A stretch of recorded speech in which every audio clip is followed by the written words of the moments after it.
Tapos pinara po kami. Ang sabi po, checkpoint daw po. Pero hindi naka-uniforme, civilian talaga. Opo, naka-civilian po. Po, ang sabi po nila sa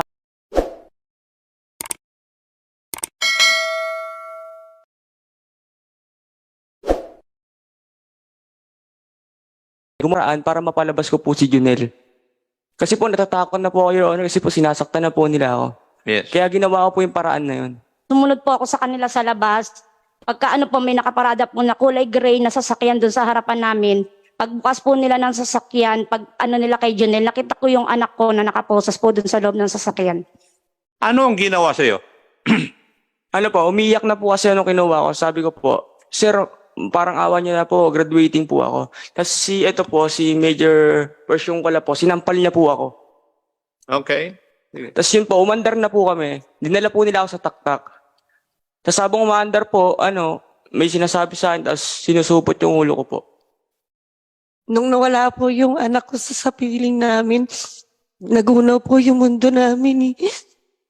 Kasi siya lang po yung tumutulong sa akin mag-deliver ng food. Mga nasa kinauukulan na kung pwede. Wala nang sumunod na maghirap na tulad kong ina at maghirap na bata sanang nag-aaral ngayon na sana siya yung pag-asa ko na makakatulong sa akin pagka-graduate niya sana. Kaso mukhang may hirapan po kami ibalik yung dati naming buhay. Ayon sa inyong salalaysay, nung November 2, nakatanggap kayo ng tawag mula sa isang confidential informant na isang alias Junel at di mapapangalanan ng mga kasabwat nito ang sangkot sa pagbebenta ng illegal na droga. Ilan pang mga kasabwat ang di umano'y kasama ni Junel sa pagbebenta ng illegal na droga? At what time did you receive this call? Your Honor, sir, 1 p.m. po ng afternoon. 1 p.m. ng hapon. Doon mo natanggap yung tawag galing sa inyong confidential informant. Opo. Tama? Anong oras kayo nakarating sa syudad ng Antipolo? Around 4 p.m. na po. 4 p.m. Okay. Nung dumating kayo sa Antipolo ng 4 p.m., sino ang unang kinausap ninyo? Ako po yung aming confidential informant. Si alias Junel. Hindi po, Your Honor. Confidential informant po namin. Eh, nandun sa affidavit. Itong tanong ko galing sa affidavit ninyo eh. Ayon sa inyong nilagdaang joint affidavit of arrest, nakatanggap ka ng tawag mula sa isang confidential informant, isang alias Junel. Mali ba yung affidavit mo?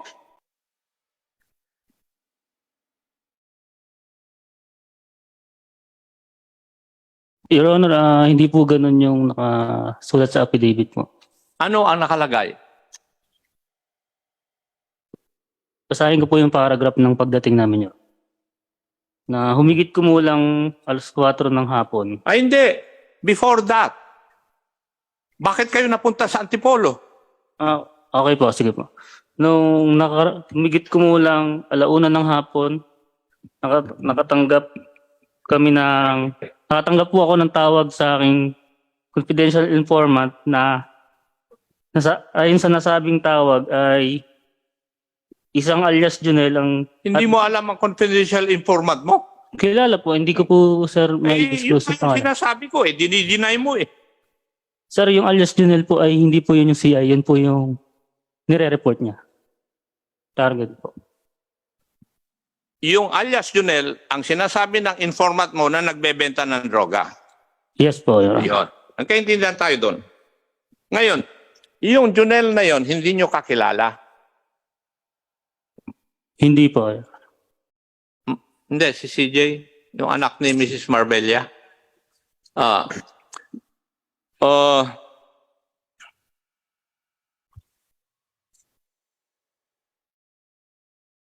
Magkakilala kayo ni Juan?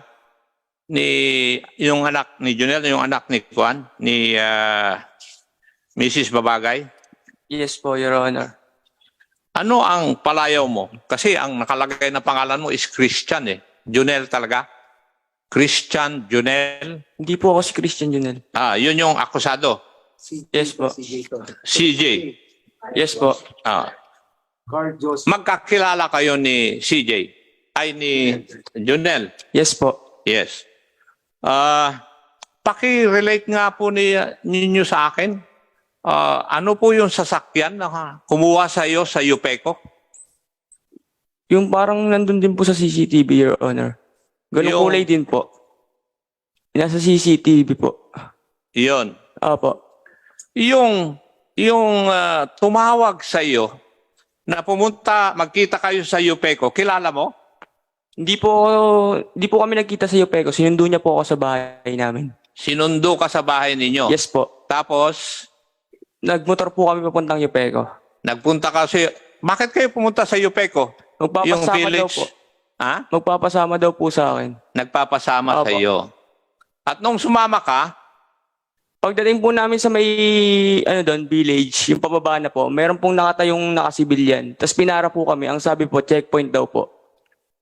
pero hindi naka-uniforme, civilian talaga. Opo, nakasibilyan po. Ano ang sasakyan ninyo? Yung yung SUV para pong nasa Hindi, ano yung sinakyan ninyo na papunta ron? motor po. Motor. So, nung pinatigil kayo, ano ang nangyari? Hinawakan po ako sa kamay. Tapos sabi, Tapos? makipagtulungan na lang daw po ako. Ha? Hinawakan po ako sa kamay. Sabi, makipagtulungan na lang daw po ako. Tapos sinakay na po ako sa sasakyan. Anong sagot mo ron? Wala po, umiiyak na lang po ako sa sasakyan.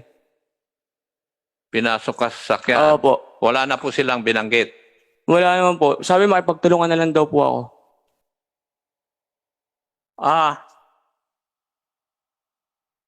Ikaw ang tumawag kay Junel. Tama? Yes po, Your Honor.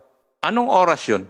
5:08 po, nagchat ako kay Junel na kukunin ko po yung speaker. Kasi po, ang sabi po nila sa akin, gumawa daw po ako ng paraan para mapalabas ko po si Junel. Kasi po, natatakot na po ako, Your Honor, kasi po sinasaktan na po nila ako. Yes. Kaya ginawa ko po yung paraan na yun. So, tinawagan mo si Junel. Chinat ko po. Ha? Chinat ko po. Minessage ko po. Yeah, minessage Yes mo po. na isoli yung Speaker po. speaker. Yes po. Yun Sir, din ang paalam ni Junel sa kanyang nanay. yeah, Congressman Copy, may interject. It may help the our cause, no. CJ, from your house, no, going to Yupeco, umalis ka ng ano oras doon? 4 o'clock po kasi sinundo. May mga CCTV naman na along the way, no? Doon sa area papunta doon sa Yupeco. Mga isang oras yun?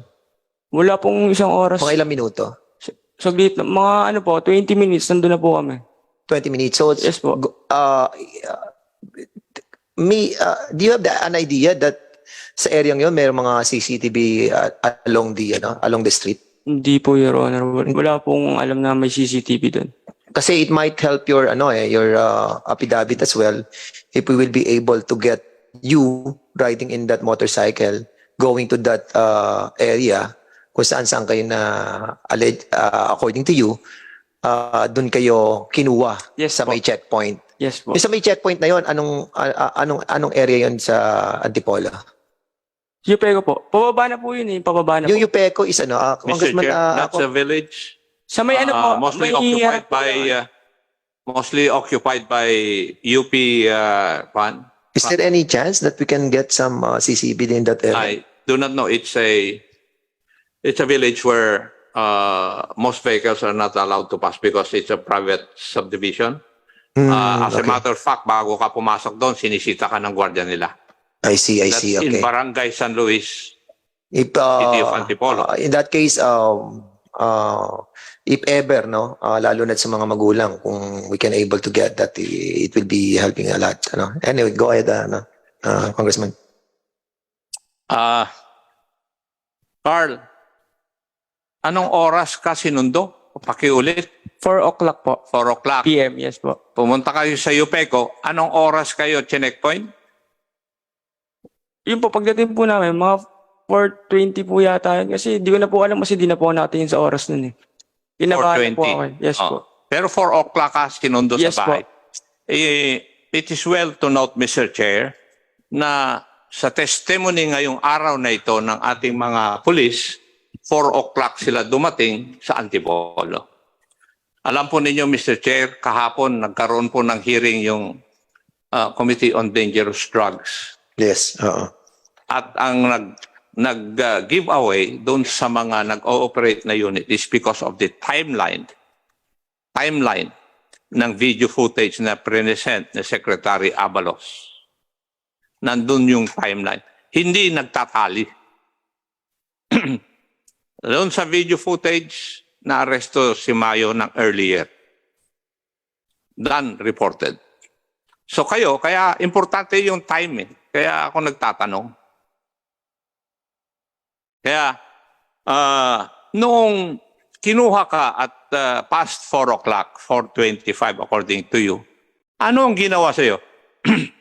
Ano po, umiyak na po kasi ano kinuha ko. Sabi ko po, sir, parang awa niya na po, graduating po ako. Tapos si Major Persyong po, sinampal niya po ako.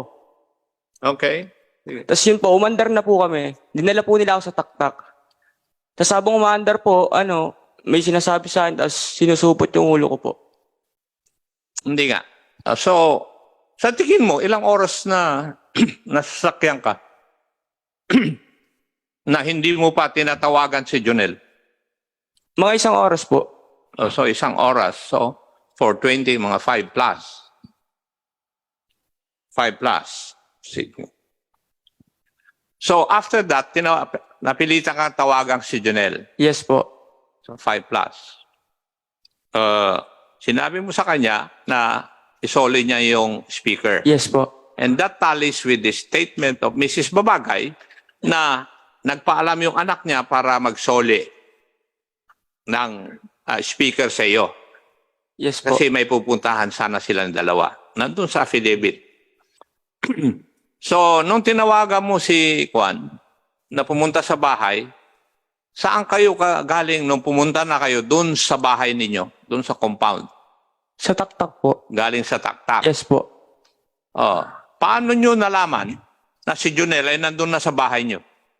Hindi po, bumalik po muna kami. Tapos pagkabalik po namin dun sa lugar namin, tsaka po nila sa akin pinachat si Junel. Pumunta muna kayo sa bahay ninyo. Sa may gilid po, nakaparada na po kami dun. At saka mo kinontak si Jonel. Yes po. So dumating siya. Yes po. Mhm. So nung nakaposas ka ba? Yes po. Yes. Nung dumating si Jonel, ano nangyari? Ano po, inabangan po ng 2 pulis kasi po nasa gilid kami sa may school bande. Okay, sige. So hindi Inabangan mo po. nakita Hindi po. kung ano actual na paghuli sa kanya. Yes po. Okay. Now, doon po sa lolo.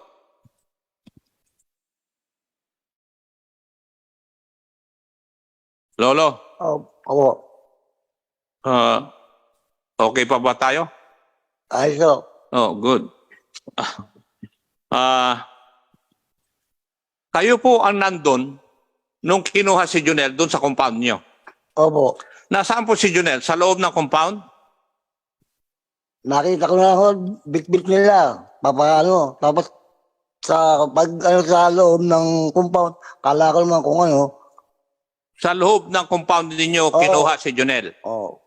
At saan dinala si Jonel? Hindi ko na po nala kung saan nila. Hindi. Anong ginawa? Pagkatapos na, Juan, na hinawakan, Ano, pinasok sa sakyan? Pinano sa sasakyan. Pinasok. Oo. Ano ang nakita nyo sa sakyan? Hindi ko na masyado. Ano kulay? Hindi. Ano po ang nakita nyo doon sa loob? Kasi alam ko na yung anong Ay, sakyan eh. nakita ko po yung apo ko. Sino ang apo nyo? Si CJ. Na nandun sa loob ng sakyan. Andun po sa sasakyan. Doon din dinala si Jonel. Doon din sa sasakyan na yon. Kung ako po nakita ang apo ko na may posas hindi ko na po natakot ako na Opo, ang tanong ko po ay, doon din ba dinala si Jonel sa Opo. loob ng sasakyan? Oo. Opo. Mrs. Marbella, Yes po. Noong oras po na yon, nasaan po kayo? Sa loob po ng bahay namin, sa bakuran, loob po ng bakuran namin. Nasaksihan nyo ba yung buong pangyayari din? Opo. Sa inyong version, ano po ang nangyari? Alam mo ba na tinawagan ng anak mo si Jonel? Hindi po. Hindi. So, sinong nauna na pumasok si Jonel? Si Junel po. Ano ang sinabi sa inyo? Bakit siya nandun? Tinatawag po ako ni Junel, tinatanong po niya si CJ. Ang sabi ko, hindi ko alam. Ang alam ko po kasi nasa loob, pinasok po kasi yung nanay ko. Tapos po, nung tinatawag ko po si CJ, wala pong sumasagot. Sabi, na ano po daw ni Junel, isosoli daw po niya yung Bluetooth speaker. Pinapasoli daw po ni CJ. So, pagkatapos nun, ano nangyari? Pagkatapos po, may dalawa pulis na po na umano kay Junel. Paano nyo po alam na pulis? Nung pag ano ko po doon, paglapit ko po, may umano sa akin na pulis. Sabi niya, nagpakilala po siya na pulis daw po sila. Pero nung nandun po pagpasok po ni Junel, nung sumisigaw po si Junel, sabi po niya, tinatanong si CJ. Tapos, nung sinabi ko pong wala, sabi nung pinsan ko na kasama rin po namin sa bahay, lapitan ko daw po si Junel kasi daw po parang nagkakainitan nung kausap. Pagka ano ko po, nilapitan ko po si Junel, sabi ko, ano yan Junel?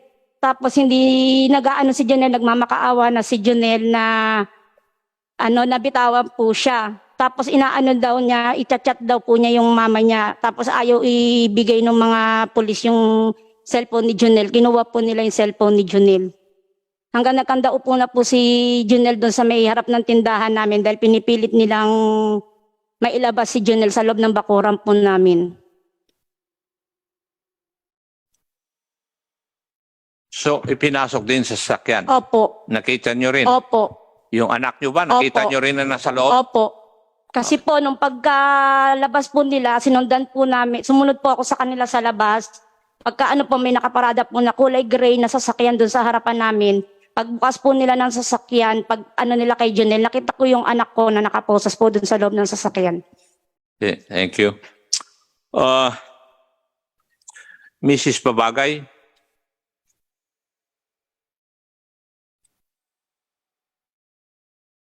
Yung Yes, anak sir. niyo po ay nag-aaral. Opo. Kayo po ang sumusuporta. Opo. Biyuda na po ako. Okay, so single mother. Opo. Okay. Saan po nag-aaral si Junel? Sa Fatima po. Sa Fatima. Okay. So natigil yung pag-aaral niya? Opo. Okay. May mayroon po kayong gustong sabihin? Kasi I wouldn't want to add to your misery. Hindi ko na po kayo tatanungin. May gusto po kayo sabihin? Hindi ko na po kayo tatanungin. Ang hirap po palang aakusahan ka na lang bigla. Makukulong yung anak mo.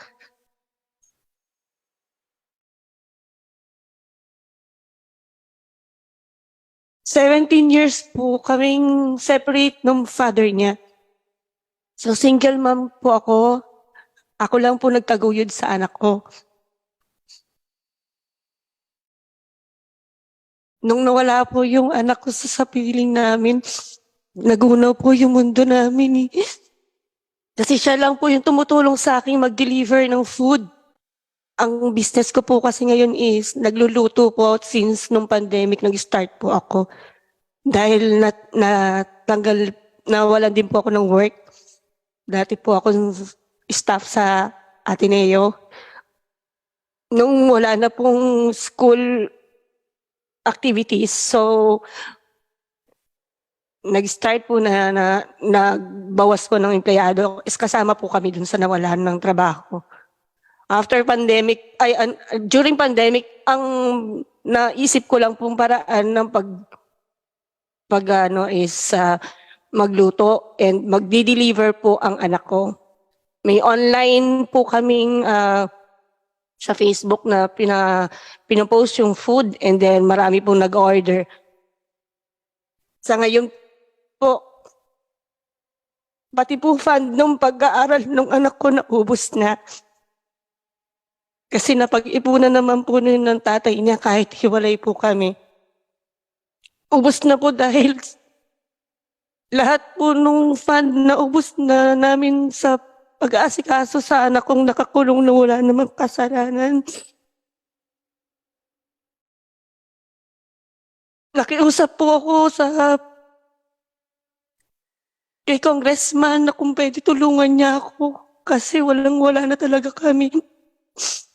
Ang sagot lang po sa akin ni congressman is kumuha ka muna ng Pau lawyer kasi yung binigay po niya na attorney na si Attorney Calves is alam po namin na hindi rin siya pwedeng lumaban para sa amin dahil government ano rin po siya. So tinulungan po ako ni congressman through paano po niya ako i-guide kung paano po mapapatunayan na hindi po totoo yung akusa sa anak ko. Actually po, pati po yung mga kaibigan ko sa kapulisan natatakot din pong tumulong, pero meron pong tumulong sa akin para ma-check kung nasa watchlist po yung anak ko, pero wala po siyang record, Miss Kisa. Kahit sa barangay po, wala po siyang record kahit na pakipag-away. Malinis po ang konsensya namin. Wala pong ginawang masama yung anak ko. Kinuha po nila yung anak ko, inabdak. Pinlant ng evidence. Tapos ngayon, almost 6 months nang nakakulong yung anak ko. Nagdudusa sa kulungan na dapat ngayon nag-aaral. Sana wala na pong sumunod na mangyaring ganito. Natutuwa nga po ako kasi report po sa akin sa headquarters ng mga nakakulong doon. Nabawasan na as in sobrang konti na lang yung pumapasok ng drug case ngayon. Wala nang hindi totoong nahuhuli. Sana po mabuksan yung mata ng mga nasa kinauukulan na kung pwede. Wala nang sumunod na maghirap na tulad kong ina at maghirap na bata sanang nag-aaral ngayon na sana siya yung pag-asa ko na makakatulong sa akin pagka-graduate niya sana. Kaso mukhang mahihirapan po kami ibalik yung dati naming buhay sa nangyari sa amin ngayon. Alam ko, natatakot yung mga kaibigan ko, kamag-anak ko sa nangyayari sa amin ngayon. Pero bahala na po si Lord. Bahala na po ang Diyos sa amin. At bahala na rin po ang Diyos at mga nasa ikinaukukulan kung sino po ang papanigan, kung kami po o ang mga sinungaling. Salamat po.